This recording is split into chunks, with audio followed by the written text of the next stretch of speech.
بچه که بودی قشنگترین لباسی رو دایتون میکردم. بریم عروسی؟ لباسمو دوست دارم. من لباس مثل دختر عمو بیا بریم الان بچه ها میبیننت میگن چقدر خوشگله. برات هر شب قصه میخوندم راحت بخوابی. یادش بخیر. یه قصه برات میگم اما باید بخوابی. یه روز یه پیرزنه‌ای بود بچه ها را تو خیابون جمع میکرد تو گونی برد خونه خورش درست میکرد. خورش خوشمزه. مامان یادت منو با ملاقه چوبی زدی بعد که شکست کمربند بابام آوردی؟ وای این حرفا را کجات بیاری بسم الله. من حتی دلم نمیومد سرتون گند بزنم. صدقت گفتم با دختر مامان عباس تو خیابون بازی نکن. ملاقه میشکوندی؟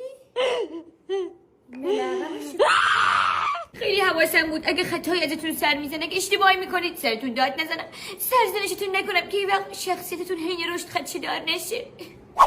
صد دفعه بهت گفتم امشب میریم مهمونی خونه عمود جلوت شربت گذاشتن بگو عمو مرسی من شربت نمیخورم اگه شربت بخورم شب اینجوری میشه بوگن برمون میداره شاش بی رو دیوار قلب کشیدم قربون قلب کشیدنت برم نه یادت هم از این کارا میکردی.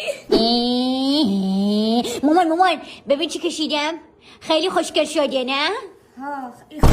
مشتم شد برم غذا سفارش بدم. بده ببینم من اسنپ رو دارم رو همه چی هم تخفیف دارم سرویس خودرو ارسال رایگان غذا سوپرمارکت تازه ماهیانه 5 میلیونم سود میکنم پول ترکی نریز دور.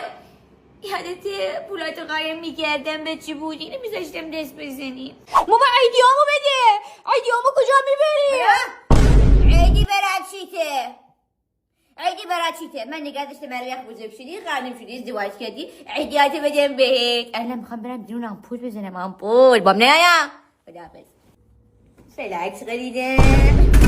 ماما با ایدیام خریدی اینو؟ پولش خیلی درد داشت با خدا با ایدیام خریدی.